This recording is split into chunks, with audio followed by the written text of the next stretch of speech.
오늘 그 말씀 기회 주시는 하나님의 말씀, 우리 데살로니가전서 5장 16절에서 18절, 시편 34편 8절 말씀. 오늘은 시편 34편 8절 말씀을 중심으로 하나님 임재 연습 일상에서 어떻게 진행할까, 이 말씀을 좀 나누기로 하겠습니다. 먼저 데살로니가전서 5장 16절 18절 제가 읽겠습니다.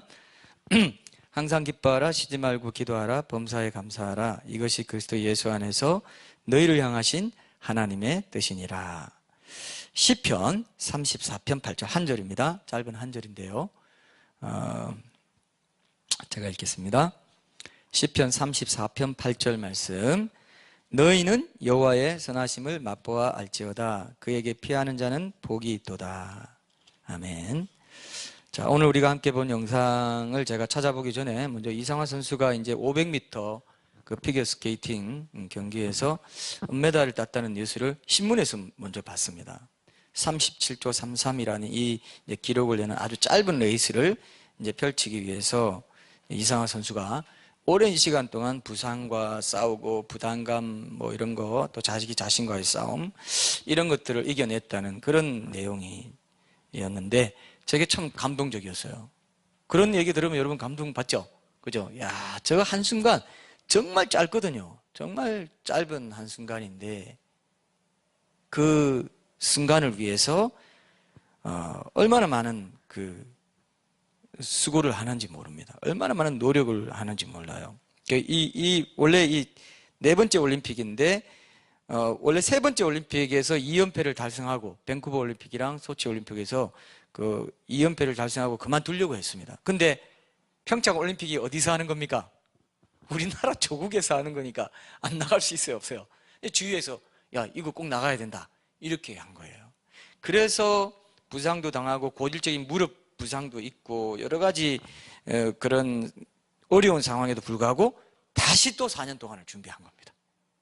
그래서 이제 그 재활 훈련도 하고 재활 이렇게 모든 과정도 거치면서 이렇게 해왔는데, 저 거기 짧게 이렇게 적혀 있는 걸 제가 봤는데요. 그 경기 전날 자신의 SNS에 이렇게 적었어요. 이 제목으로 글을 썼다고 합니다. 이겨내리라, 지금까지 견뎌온 역경과 한계를, 이런 말을 올렸다고 합니다. 그러니까 굉장히 역경이 있었고 고난이 있었다, 이런 그 얘기였습니다. 근데 이 이상화 선수가 위대한 선수인 이유는 성격 때문이 아니라고 합니다. 주변에서 그렇게 말해요. 누구보다 훈련과 자기 관리에 철저했다고 합니다. 굉장히 자기 관리에 철저. 남자 선수들하고 훈련할 때도 극한으로 몰아붙이면서 그 여름에는 자전거를 타고 산악을 오르내리고, 얼마나 더워요. 근데 자전거 타고, 산악 자전거 있죠, 그거 타고 오르내리고, 무거운 바벨 어깨에 메고 씨름하고, 몸을 가볍게 하기 위해서 식사도 조절하고, 먹고 싶은 거 안 먹고 최대한 자기 그 절제를 이렇게 실행해냈다고. 이상화 선수를 지도한 코치들이 이상화는 정신력이 강하고 성격이 담대하다, 이렇게 얘기하고, 체력과 기술 외에도 불굴의 정신력이 있었다. 그래서 세계 최고가 될 수 있었다, 이렇게 이제 봅니다. 이번에 뭐 3연패는 실패했지만 국민들에게 큰 희망을 안겨줬다. 또 컬링도 마찬가지죠, 그죠? 그 한순간에 저도 그 맨 마지막에 딱 넣는 장면을 봤는데, 뒤늦게 그 장면만, 거의 그 장면만 봤어요. 근데 그걸 정확히 그 자리에 맞춰 넣는 그 한순간을 위해서 얼마나 많이 노력했겠습니까? 그죠? 7, 8년 동안 노력했다고 하는데, 그렇게 다들 이 땅에서의 면류관을 위해서도 노력하지 않습니까? 엄청나게 노력하죠. 그래서 제가 사실 그 기사를 딱 읽는데 순간 성령의 감동을 받았던지 눈물이 나더라고요. 진짜 와, 이 세상의 면류관을 위해서도, 상을 위해서도 이렇게 자기 절제를 하고 맹훈련을 하고 식사도 조절하고, 우리를 보면 금식하는 거예요. 어떻게 보면 금식, 아니면 금식을 하든지 하여튼 뭐 절제를 했다는 거예요. 제가 그 성경 말씀 여러분 잘 아시죠? 우리가 너무 잘 아는 성경 말씀 뭡니까? 고린도전서 9장 24절 한번 봅시다. 고린도전서 9장 24절 27절 한번 봅시다. 고린도전서 9장 24절 27절. 이 말씀이 자연스럽게 생각이 나더라고요. 제가 한번 읽어보겠습니다. 우리가 영상을 봤으니까 더 실감이 날 것 같은데, 운동장에서 다름질하는 자들이 다 달릴지라도 오직 상을 받는 사람은 한 사람인 줄을 너희가 알지 못하느냐. 너도 상을 받도록 이와 같이 다름질하라 했습니다. 천천히 걸어가고 아이고 또 쉬었다 가고 아이고 뭐 되는 대로 세워라 내워라 이렇게 하라고 하지 않았어요. 뭐라고 했습니까? 이와 같이 다름질하라 이렇게 돼 있어요. 경주해라 이겁니다. 이기기를 다투는 자마다, 이기기를 다툰다는 건데 뭐 경쟁에 대한 어떤 그런 건 선한 경쟁이죠. 의욕도 없고 뭐 영원한 상이 있다고 하는데 영원히 결정된다고 하는데 이 땅에서도 그래도 좀 그래도 번듯하게, 물론 번듯하게 살 수 있죠. 윤택하게 살 수 있습니다. 그러나 그 과정에서 우리 주님이 중심이 되는 삶이 있고 윤택하는 게 있는 거랑 그거 없이 윤택한 거를 윤택한 삶을 목적으로 쫓아가는 거랑 완전히 100% 달라요. 철저히 주님 중심으로 살아가는 데서 윤택함을 주십니다. 반드시 주세요. 안 주실 수도 있어요. 끝까지 안 주실 수도 있지만 반드시 또 주는 경우도 저는 많이 봤습니다. 끝까지 주님 중심인 것이 중요한 거지 윤택감 주고 안 주고는 주님이 주권에 있습니다. 그러나 내가 첫째 자리에 두려야 되는 건 뭐냐? 이기기를 다투는 이 삶입니다. 승리하기 위해서 다름질하는 거예요. 모든 일에 절제한다. 자기 관리를 한다. 그들은 승리자의 관을 얻고자 돼. 이 올림픽 선수들은 다 이 지금 다 없어질 거예요. 근데도 그것을 위해서도 엄청나게 달려가는데, 엄청나게 훈련하는데 우리는요, 솔직히 말해서 영원히 쇠하지 않는 상을 구한다고 하는 우리는 그들의 반도 안 해요. 여기 기독교인들이 요즘 얼마나 나약한지, 얼마나 미지근한지. 그냥 전국도 보험도 들어놨고 또 그냥 교회도 또 모르나니까 교회는 다니고 세상에서도 어느 정도 그래도 잘 살아야지 이런 생각으로 꽉 차 있다 이거예요. 그렇게 너희가 언제까지 두 사이에서 머뭇하려느냐. 바알을 택하든지 하나님을 택하든지 해라. 그 세상적인 가치관을 하나님이 아세요. 바알에게 무릎 꿇지 않은 7천, 기도원의 300 용사를 지금 찾고 계십니다.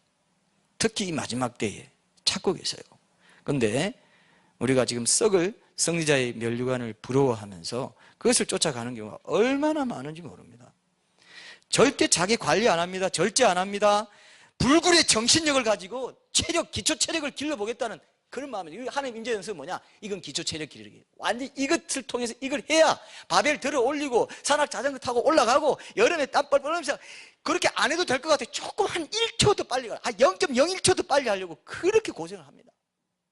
그런데 우리는 영적인 실력 1%라도 더 올리기 위해서 작년보다 어제보다 오늘 내일 오늘보다 내일 더 올리기 위해서 노력 안 한다 이거예요. 이기기를 다투지 않는다 이거예요. 이게 지금 우리 삶의 매너리즘으로 찾아와 있어요. 이런 승리자의 관을 보면서 썩을 승리자의 관을 보면서도 우리가 열광하지 않습니까? 짐은 안타까워 하잖아요. 근데 우리가 글쎄 심판대 앞에 섰을 때 땅을 칩니다. 내가 왜 그랬던고? 그 좋은 시간, 그 좋은 여건, 그 수많은 기회 주셨는데 내가 그거를 놓쳤구나. 세상을 더 크게 봤구나. 세상의 썩을 면류관을 더 얻으려고 내가 쫓아갔구나. 그거 아무것도 다 버려도 되는 거예요. 아무 소용없어요. 아무것도 다 버려도 돼요. 주님이 내 전부가 되시는 그 삶으로 달려가도 모자랄 판에 그걸로 내 마음이 나뉘어버리니까 결국 이루는 게 없다 이겁니다. 하나님을 잃어버리면 다 잃어버려요. 하나님 중심으로 살지 못하면 다 놓쳐버리는 것입니다.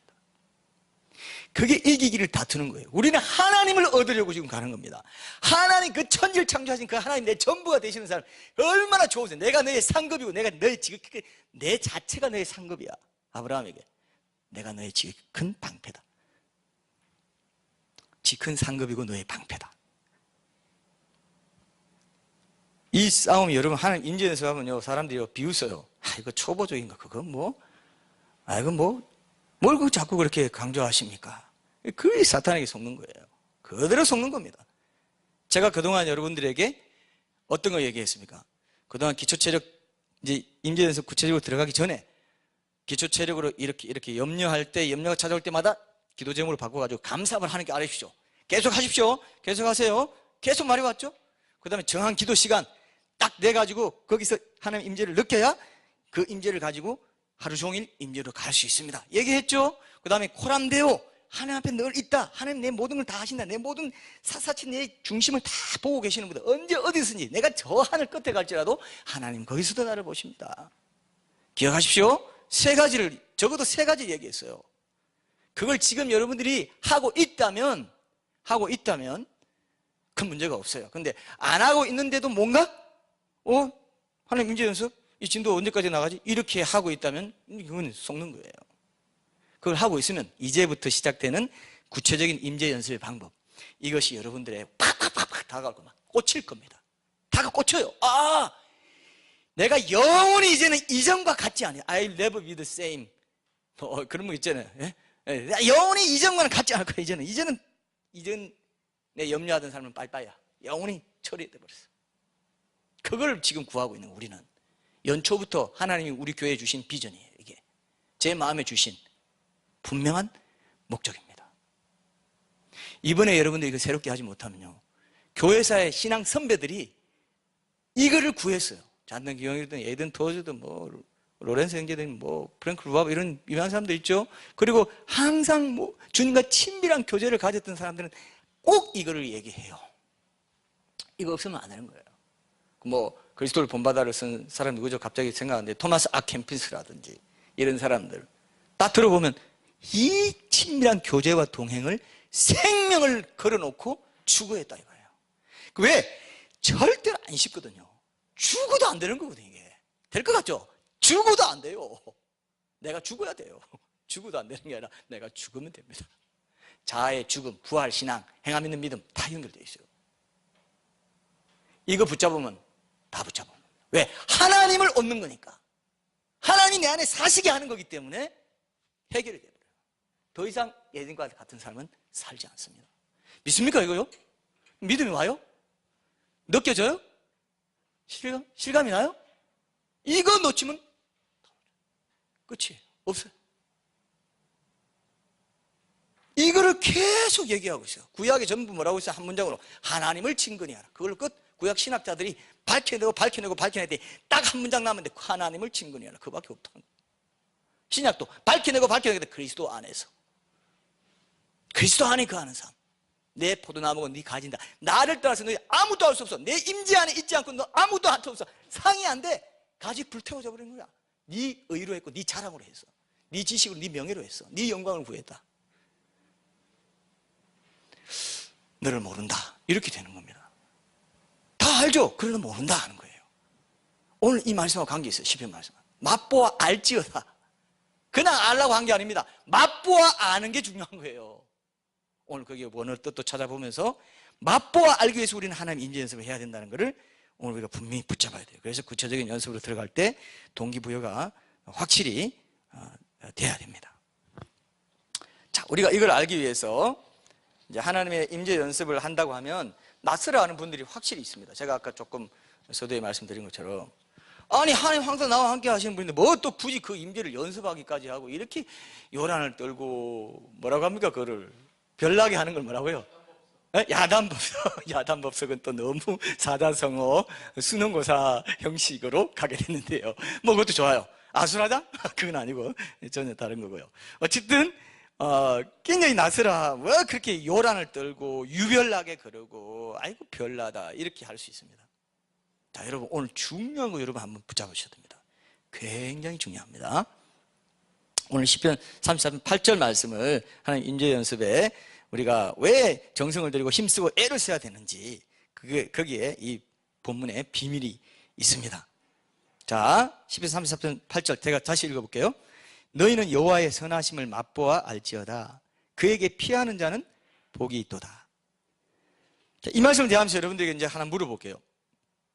여러분 하나님이 선하신 분입니까? 악하신 분입니까? 물어보나 말하죠. 선하신 분인 거 맞죠? 선하신 분이죠? 그런데 선하신 분인 거 다 믿습니다. 성경에 하나님 악한 분이라고 안 돼 있어요. 근데 제가 이렇게 좀 다르게 다시 물어볼게요. 하나님이 선하시다는 것을 실제 삶 속에서 얼마나 느끼면서 사십니까? 달라요? 같아요? 다릅니다. 이게 차이예요. 이 차이가 있다는 겁니다. 하나님이 선하신데 내 삶 속에서 얼마나 느끼냐. 이건 그리 간단한 문제가 아니라 이겁니다. 하나님이 실제로 선하신 분인 것과 그분의 선하심을 내가 실제로 맛보아 아는 것은 개인에 따라 또 믿음의 분량에 따라서 천차만별 온도차가 크다 이겁니다. 클 수 있다. 굉장히 클 수 있다. 이걸 인정해야 됩니다. 선하심은 하나님의 대표적인 속성이죠. 근데 그분이 내게도 선하신가? 이 문제는 내가 그분의 선하심을 맛보고 경험해야만 비로소 실체가 되는 어떤 거예요.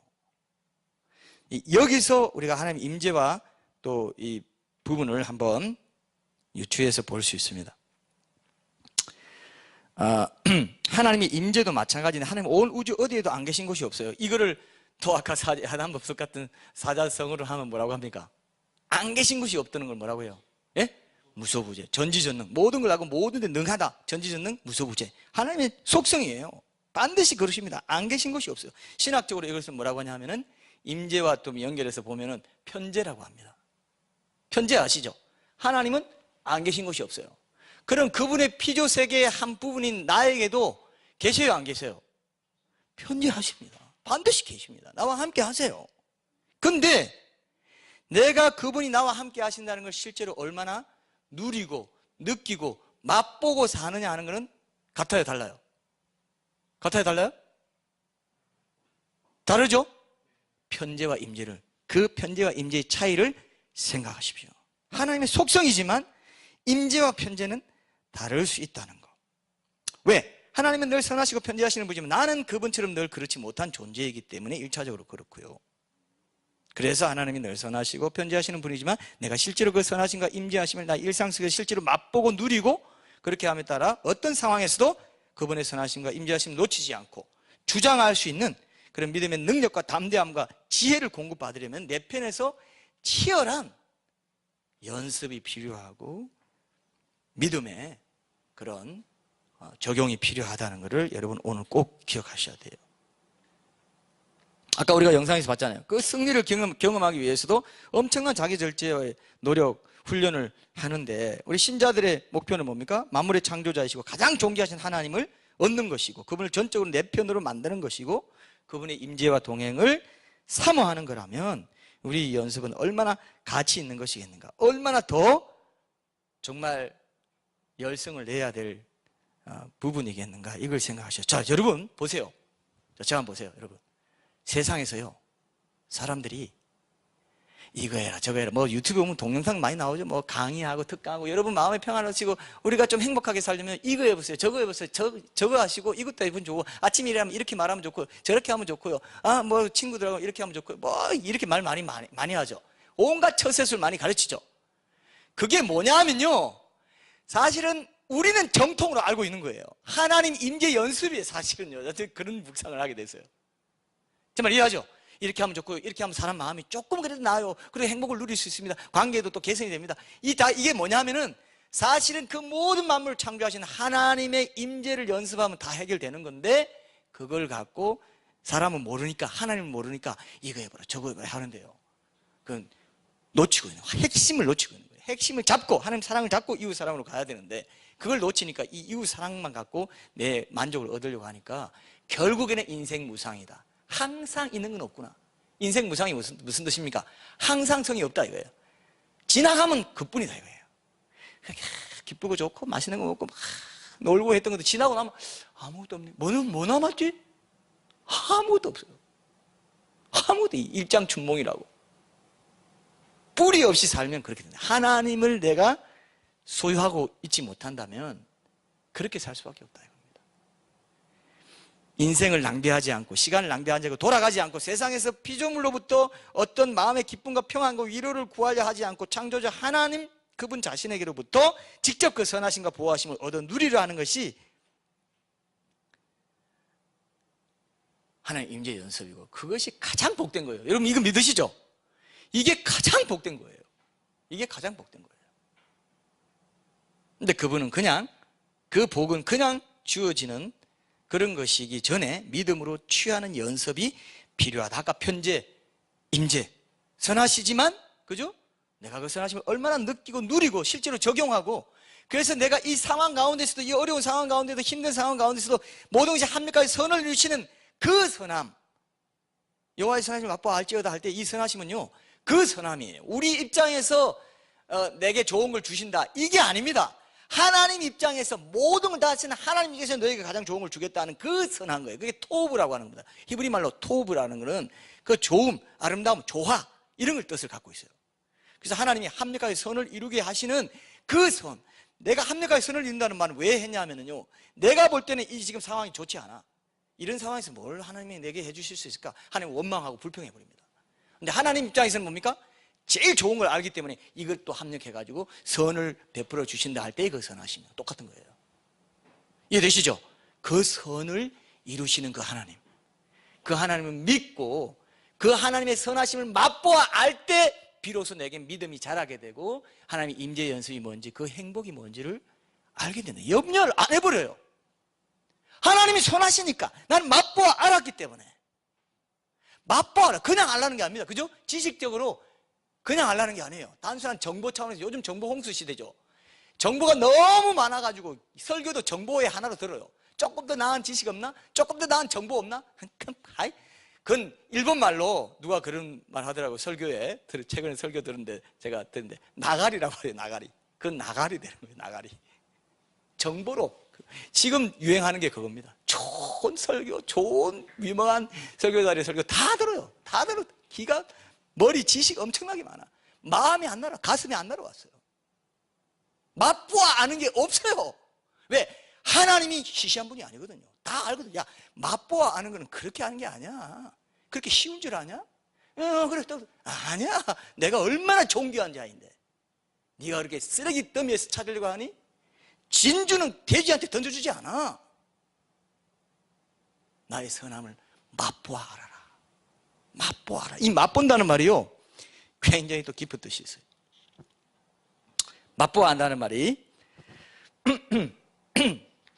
맛보다는 말이 이 원어로 보면 타암이라고 하는 건데, 히브리어로 타암, 음식의 맛을 본다고 할 때 쓰는 단어인데 직접적인 경험을 통한 점검이나 확인을 의미하는 말입니다. 직접적인 경험, 알다는 말의 히브리어가 여기는 이제 라아인데 눈으로 직접 목격한다는 뜻이에요. 라아라는 게 이제 눈하고 관계돼. 라아가 눈으로 직접 목격한다는 뜻을 갖고 있어요. 이 두 단어가 모두 직접적이고 구체적인 체험을 통해서 아는 거예요. 경험을 통한 산 지식을 의미하는 말입니다. 그래서 원래는 야다라고 여러분 들어보셨을 겁니다. 알다는 건 야다다. 그래서 뭐 아담과 하와가 동침했다는 게 원어로는 야다라고 되어 있는데, 남녀간의 육체적인 관계면 아주 친밀하게 아는 걸 말해요. 경험적으로, 체험적으로 아는 걸 말해요. 단순한 정보 차원의 지식이 아니라 경험의 근거로는 살아있는 지식, 그게 이 알다라는 말하고 연결돼요. 똑같은 말입니다. 그래서 이 맛보아 안다는 거, 이게 굉장히 중요한 말이에요. 맛본다는 게 친밀하게 경험을 통해서 인격적으로 안다는 겁니다.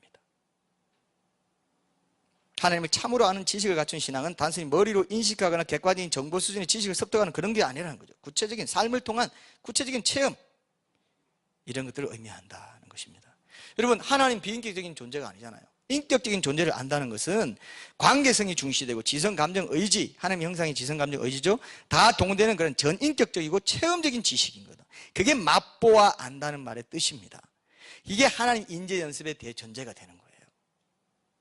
하나님 선하시죠? 내가 얼마나 아냐, 내가 얼마나 느끼고 누리고 내 삶에 적용해서 내 믿음이 자라는 기초 체력이 되게 할 것인가 하는 것은 완전히 다른 얘기예요. 여러분들 왜 고민하고, 왜 염려하고, 왜 불안해하고, 왜 미래에 나 안 될 것 같아요? 왜 그렇게 생각해요? 하나님 선하시면 안 믿어요. 믿음이 안 자랐어요. 교회는 오래 다녔지만 실제로 체험하지 않고 지식으로, 정보로 다 마음으로, 손발로 누려본 적이 없고 적용해 본 적이 없는 겁니다. 절대 이런 사람 굉장히 많습니다. 여러분, 많아요. 의외로 많다는 거예요. 왜? 사탄이 삼킬자를 찾아서 우는 사자처럼 다니기 때문에, 삼킬자를 찾기 때문에. 실제로 그 당시 1세기 때 그 베드로 사도에게 그 얘기를 듣던 초대교회 교인들은요, 사자 밥이 되고 순교할 각오를 가지고 있고 엄청난 열정을 가지고 주님을 따르는 사람인데도 그들에게 그렇게 말했어요. 그런데 오늘날처럼 이렇게 미지근한 교인들에게는 어떻게 말할까? 이 버전을 새롭게 하면 어떻게 말할까 저는 생각돼요. 그들에게도 그렇게 말했어요. 사탄이 우는 사자같이 삼킬자를 깨어라, 건신하여 깨어 기도하라, 깨어있으라, 건신하라. 자기 절제입니다. 아까 이상하 선수가 보여준 자기 절제예요. 건신하라, 자기 절제하고 시간 관리하고 철저히 자기 몸을 조직해 기초체를 다져. 사탄이 우는 사자처럼 영적 전쟁 가운데서 우리를 삼키려고 다가오고 있다.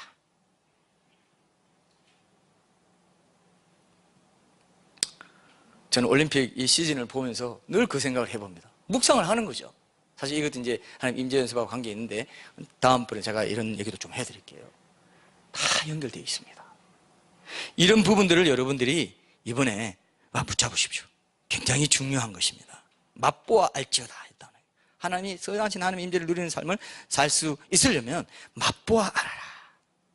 내 몸으로, 온몸으로, 온 마음으로 지성, 감정, 의지가 동원된 전인격적인 삶을 통해서 주님을 알아갈 때, 그때 마지막 날 딱 갔는데 지식 정보로만 하고 자기 영광으로 하고 다 그렇게 한 사람들이 이렇게 많을 했는데 내가 왜 주님 내가 왜 지옥 갑니까? 내가 너희를 도무지 알지 못해. 널 몰라. 왜 모르겠어요? 창조자 하나님 다 알죠. 근데 딱 나 너 모른다. 저를 보고 예수님이 안한균 나 몰라. 알아요. 속속들이 태어날 때부터 죽을 때까지 모든 생각과 행동과 말 다 압니다. 근데 나 너 몰라 그런다. 왜? 친밀하게 인격적으로 알아가는 그 삶 속에서 주님의 포도나무 가지에 붙어있는 삶을 안 살았다 이거예요. 가지처럼 바뀌어버려서 불태워버린다. 하나님 임재 연습이 시시한 것 같죠? 우리 죽고 사는 걸 결정적으로 결정해버려요.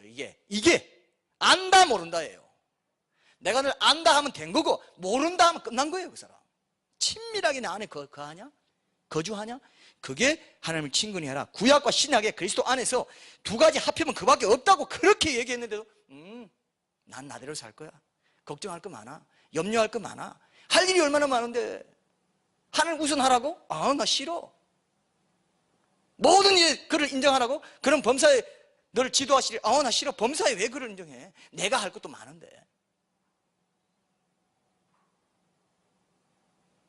범사에 감사하라가 그 뜻이거든요. 항상 기뻐하라가 그 뜻이거든요. 쉬지 않고 기도하는 그거예요. 그리스도 예수 안에서 늘 하나님의 뜻이라고 했는데 하나님 뜻대로 안 하고 자꾸 살겠다 이거예요. 여러분 지금 염려하는 사람은 하나님 뜻대로 안 사는 거예요. 그거를 바로 알고 그거를 염려와 자기를 분리시켜야 돼요. 그리고 그 염려를 딱 잡고 하나님께 딱 던져버려야 되는데 안 던지고 자꾸 염려와 나를 염려가 나고 나가 염려로 생각해서 혼돈해가지고 뒤죽박죽 돼서 살아가고 있다는 이겁니다. 그 자체가 벌써 큰 문제가 있어요. 염려와 나를 분리할 줄만 알아도요 그 상당한 신앙의 경지예요. 염려와 나를 분리할 줄만 알아도. 근데 사람들은 분리를 못해요. 염려가 내고 내가 염려다 이렇게 생각합니다. 그러니까 하나님께 맡길 수가 없어요. 나는 하나님 편에 딱 속해가지고 염려차 좀 바로 쳐내고 하나님께 감사함으로 기도 제목으로 아뢰라 했는데 안 하고 있는 거죠. 내 거로 갖고 있는 내가 내 존재 자체인데 생각하고 있는 겁니다. 안 되겠죠? 이거를 봐야 돼요.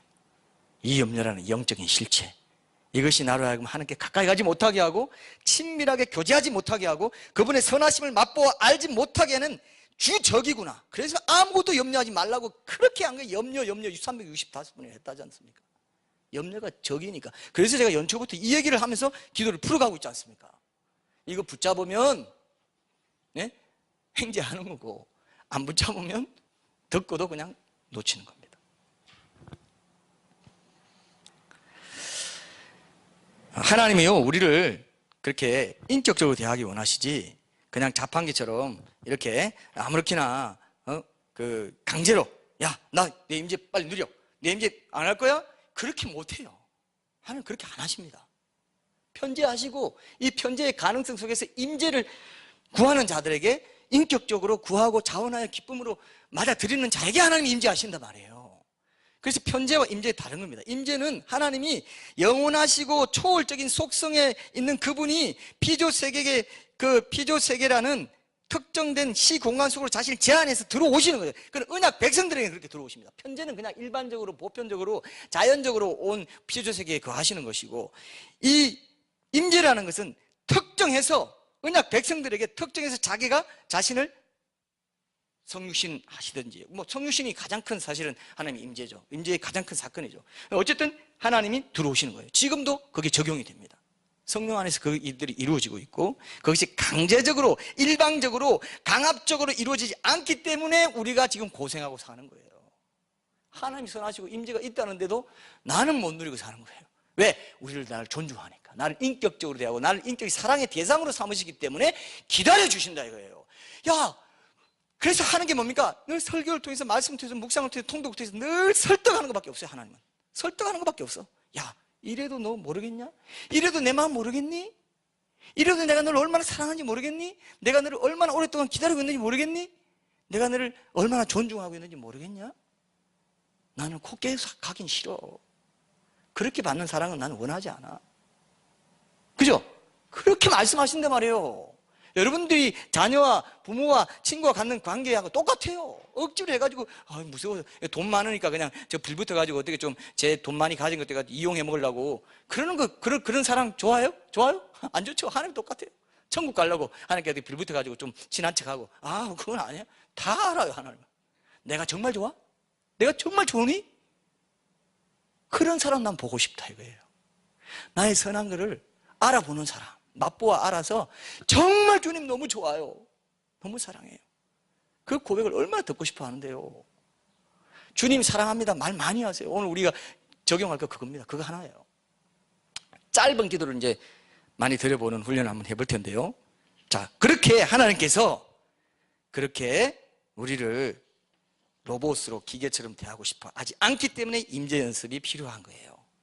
그래서 내가 자원해서 기쁨으로, 하나님 내가 주의 임재 가운데 들어가기 원합니다. 이 교회 예배는, 찬양은, 기도는 엄청난 임재의 장소입니다. 사실 그래서 주일 예배 굉장히 중요한 거예요. 사실은 공동체 예배 통해, 개인 예배 통해서 하나님 임재하시다, 여기서는 강력하게 임하시고, 전체 속에서 찬양 가사 가운데 이 모든 게 중요하기 때문에 우리가 찬양 드리고 임재를 구하는 거잖아요. 그죠? 이 교회 공동체가 그래서 중요한 거예요. 주일 예배 빠뜨리다 하면 뭔가 허전한 거예요. 그래서 여러분들이 이 히브리어 속에서도 맛보아 안다는 걸 아시죠? 선하심에 대한 것도 아시고, 합력하여 선을 이루신 하나님, 내 삶 가운데 편지하심, 나는 그 편지를 항상 느낄 수 있는 거 아니기 때문에 그 선하심을 항상 내 삶에 적용하고, 그래서 하나님은 항상 선하신데 나가 그걸 못 느끼니까 항상 그 선하심을 내 삶에 적용할 수 있는 최선의 삶의 방식이 바로 항상 기뻐하고 쉬지 않고 기도하고 범사에 감사하는 훈련이구나, 이걸 깨달아야 되는 거예요. 그게 최선의 방식이에요. 내 최선의 삶의 방식. 하나님은 늘 내게 선하시고 편지하시는데 나는 제한되어 있는 존재이기 때문에 그 모든 순간순간에 내가 하나님의 선하심을 믿고 기뻐하고 감사할 수 있고 기도로 의탁할 수 있다면 최대한의 네가 잘 사는 거라고 말씀하신다 이거예요. 하나님의 뜻이다 이거예요. 그건 네 뜻대로, 네 고집대로 사는 게 아니고 네 가치관대로 사는 게 아니라 내 뜻대로 사는 게 바로 그거야. 난 널 항상 선함으로 인도하기를 원하는 너의 하나님이야. 그걸 네가 고백을 많이 할수록 너는 네 삶에 유익이 되고 네가 가장 잘 사는 길은 그거야. 이렇게 말해주는 거예요. 그게 이 말씀입니다. 시편 34편에 보면 다윗이 아비멜렉 앞에서 미친 채 하다가 쫓겨나서 지은 시예요.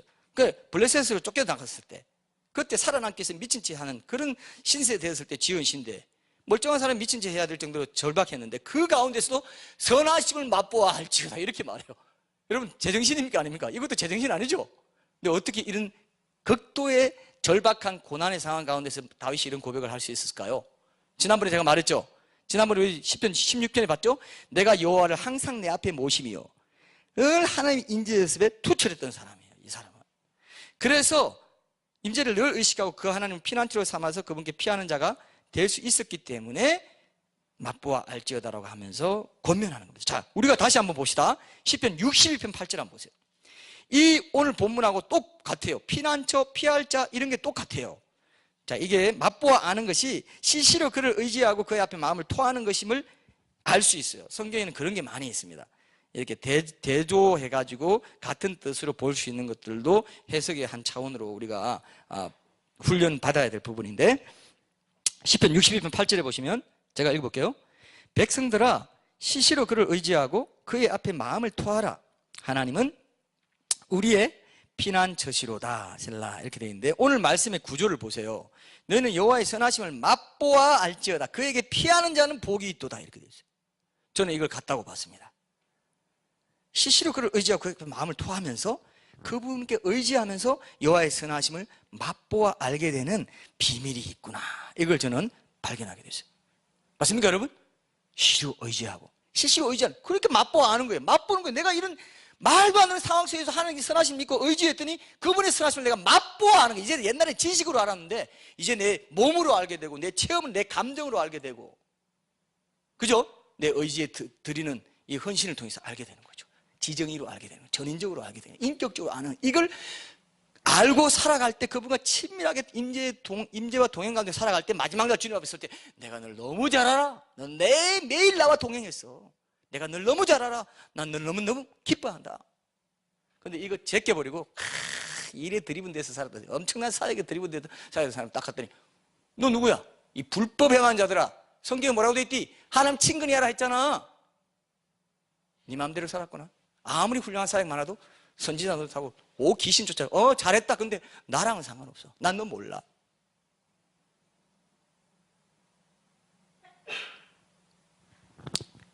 얼마나 하나님 임재 연습이 중요합니까? 여러분, 하나님께 피한다는 거죠. 하나님께 피한다는 게 바로 의지하는 거죠. 그죠? 어린아이처럼 되지 않고는 결단코 천국에 들어갈 자 없다 했습니다. 어린아이는 부모님께 의탁해요. 그 보호하심 속에 거하기를 원해요. 항상 하나님의 임재와 동행을 구합니다. 그렇지 않고 내 능력 있고 내 교세가 이렇게 크고, 뭐 큰 교회는 큰 하나님 계시고 작은 교회는 작은 하나님 계십니까 여러분? 어떻게 생각해요? 큰 예배에는 큰 감동이 있고 작은 예배는 작은 감동이 있습니까? 절대로 아니죠. 하나님 그걸 보세요. 믿음의 눈을 뜨면 그게 보여요.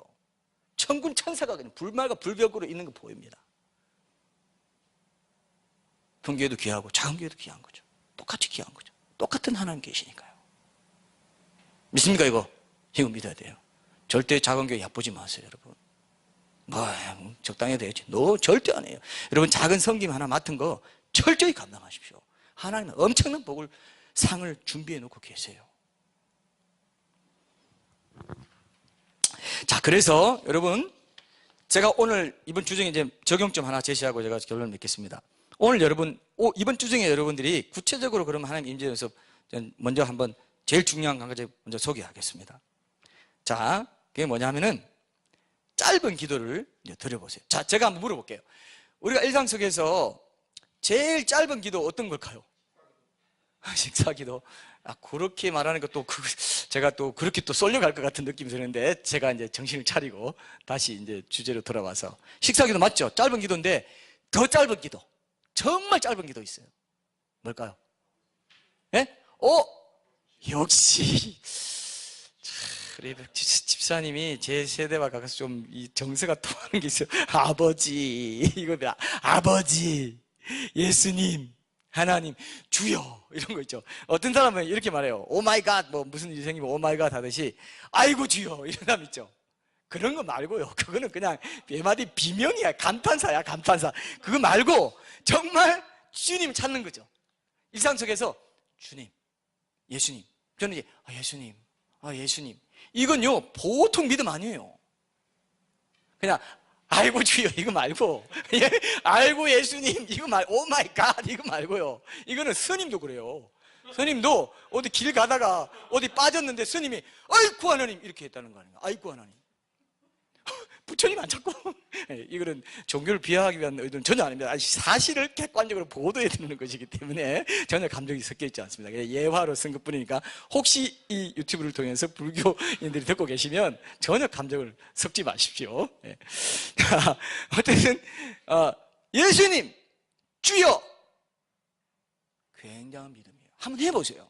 이번 주에 한번 해봐요. 예수님, 예수님 한번 해봐요. 저는요 이런 것들을 해볼 때 느끼는 그 감동이 있다는 것을 알 수 있어요. 체험했습니다. 그러면요 죄 짓고 싶은 마음 별로 안 들어요. 예수님 하는데 예수님 지금 계시고 내가 예수님 부르고 있고 내 앞에 항상 모시겠다는 마음으로 임재 연습으로 예수님 불렀는데 내가 함부로 미워하고 화내고 할 수가 없어요. 예수님 한번 불러봐요. 짧은 기도, 실제로 내 몸이, 내 입술을 열어서 기도할 때랑 생각으로 예수님 항상 계셔, 이거랑 또 달라요. 내가 입으로 내는 거, 하나님 이거 굉장히 중요하십니다. 중요시 여기세요. 성경에 보면요 하나님이 친히 내려오셨다 그러세요. 왜 내려오시면 하나님 그냥 다 계신데 편지하시는데 왜 내려오세요? 우리의 몸으로 하고 우리가 찾고 그 시간과 장소에서 주님을 찾는 것을, 이 예배를 드리는 이런 것들을 굉장히 중요시하기 때문에 그런 표현으로 중시한다는 걸 보여주시는 거예요. 내 몸으로 하는 거 굉장히 중요합니다, 여러분. 제가 그랬죠. 영육 이원론이라고. 기독교는 이원론이 아니라고.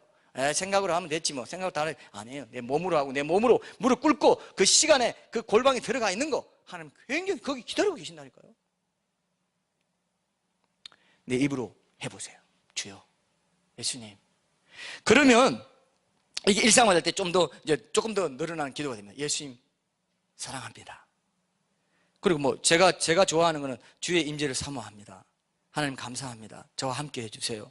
주님 기뻐합니다. 또 이런 말 전 잘 좋아해요. 나 주님밖에 없어요. 이런 말 좀 처량해 보이죠? 아니, 처량해 보인다는 말 좀 이상. 난 주님밖에 없어요. 나는 주님이 나의 전부입니다. 이런 고백을 많이 하게 하세요. 주님이 내 전부예요. 내 기쁨의 전부입니다. 난 주님밖에 없어요. 실제로 그래요. 나 가진 것도 아무것도 없는데 주님밖에 없더라고요. 복음밖에 없더라고요. 근데 그게 전부더라고요. 그죠? 그게 전부예요. 하나님 그걸 기뻐하세요. 그 마음을 기뻐하세요. 주님이 나의 전부입니다. 우리도 아까 우리 찬양할 때 주 나에게 그늘 아래 거하는 거, 이 피난처 대신 그 하나님께 거하기 위해서는 주님을 나의 전부로 삼고 어린아이처럼 의탁하는 거죠. 주님만이 나의 기쁨이 되십니다. 이런 거 있죠. 특히 저는 예수님 도와주세요. 이 기도를 좋아해요. 어떤 미혹이 찾아오고 내 마음이 언짢고 불안해질 때 예수님 도와주세요. 한번 해보세요. 마음이 방향이 확 달라져 버려요. 희한하죠? 마귀가 확 놀라는 것 같은 느낌이 들어요. 마귀가 여기 이 상황에서 예수님을 찾아? 너 항상 네가 알아서 했잖아. 모든 거 다 해보고 해결책 찾아보고 인간적인 모든 거 찾아보고 안 되면 예수님 찾았잖아. 근데 어떻게 바로 찾네? 와, 요놈 이거 요주의 인물 무시 못하겠다. 야, 마귀가 사탄이 졸개도 불러가지고 얘 예전과 달라. 지금 태도가 완전히 달라졌어. 야야야, 얘 예의주시해라 이거. 이렇게 할 겁니다. 예수님 도와주세요. 딱 나오는 거예요. 바로 나오는 거예요. 지금 언짢아가지고 화내고 싶고 막 엄청한데 예수님 도와주세요. 내 마음 다스리게 해주세요. 이게 뭡니까? 예수님 모시고 사는데 이거는 자존심의 문제예요. 신자의 자존심 문제예요. 예수님 9가지 열매 맺으라고 했는데 이게 희락 화평, 아이고 절제, 아이고 안 되네, 안 됩니다 하나님. 9가지 성품 나 다 맺고 싶어요. 예수님 도와주세요. 말도 안 돼요 이거는. 신자의 자존심, 나는 왕이 될 사람인데 천국에서 왕권에 참여할 사람인데 이 왕의 위엄을 가지고 살고 싶은데 말이 됩니까 이게? 거지같이 난 살고 싶지 않아요. 세상에서는 가난해서 거지같이 살아도 영적으로는 난 부유한 자가 되고 싶습니다. 예수님과 함께 살고 싶어요. 얘기할 수 있죠? 이거 연습해봐요. 이거 어려워요, 쉬워요? 제가 그랬죠. 엄청 어렵다고. 제일 어려워요. 수능보다 공무원 시험보다 더 어려워요. 제일 어렵습니다. 안 돼요. 왜? 내가 살아온 굴러온 관성이 있기 때문에. 내가 내 삶의 주인이 돼서 살아온 관성이 있기 때문에 내가 주체가 돼서 잡념도 하고 근심도 하고 불안도 하고 찾아보려고 하지 예수님 도와달라고 안 한다니까요. 어린아이처럼 안 된다니까요. 어린아이처럼 안 해요. 어린아이처럼 되지 않고는 결단코 천국 못 들어간다 했습니다. 그게 내가 너희를 도무지 알지 못한다 그 말입니다. 네 어린아이 아니라 이거예요. 난 어린아이로 너를 봐왔고 너를 어린아이로 내가 의탁하는 존재로 전적으로 의탁하는 자기 부인하는 제자도로 내가 너를 삼고자 했는데 너는 네 스스로 다 알아서 하는 어른이야. 넌 천국에 못 들어가. 내가 진실로 너희가 말하는 굉장히 강조했어요. 진실로 너희가 말하는 사람이 돌이켜서 어린아이와 같지 않고는 결단코 천국에 들어가지 못하리라. 그 믿음이 말이 없어요. 믿음이 다 거기 포함되는 거예요. 행함 있는 믿음이 다 포함되어 있어요. 그러니까 믿기만 하면 된다 이 말도 아니에요. 어린아이 같이 되는 건 성품, 삶 모든 게 다 의탁하는 친근히 하는 교제의 삶 모든 게 다 포함되어 있는 말이에요. 굉장한 신학입니다. 저는 언제 한번 그걸 깊이 강의하고 싶을 정도로 다 쏟고 있어요. 성경에 분명히 그런 말이 많은데도 믿기만 하면 예수님 내 죄를 다 용서해 주시고 난 천국 갈 수 있습니다. 예수님이 천국 갈 수 있습니다. 천국 갈 수 있습니다. 명제만 계속 외우면 천국 간다는 거예요. 그건 거짓말이에요. 그건 굉장히 중요한 믿음의 기초고 그걸 통해서 의탁하는 관계로 살아있는 믿음의 삶이 주님과의 교제 가운데 내 능력, 내 공로가 아니고요. 내 노력이 아니에요. 그건 행위구원이에요. 내 선행이 아닙니다.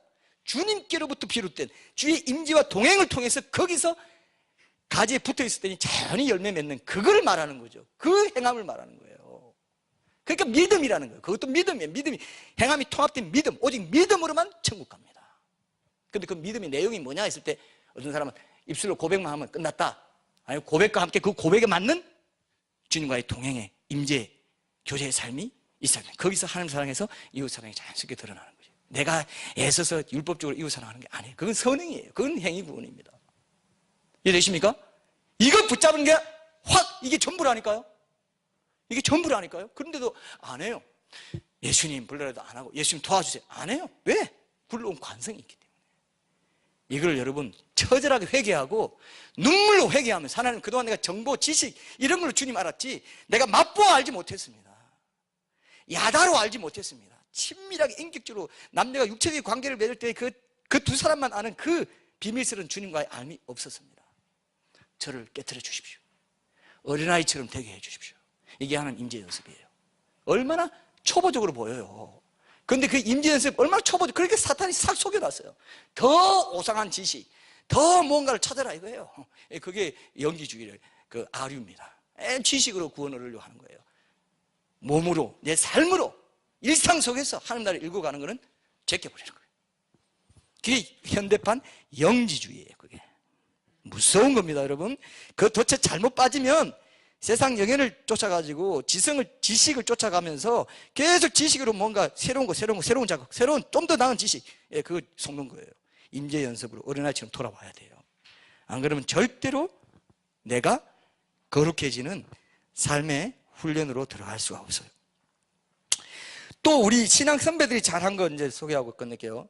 하나님 나를 불쌍히 여기소서, 이 주여 나를 불쌍히 여기소서, 이런 기도를 굉장히 많이 했어요. 우리 선배들이. 그게 어디 나오냐면 누가복음에 나와요.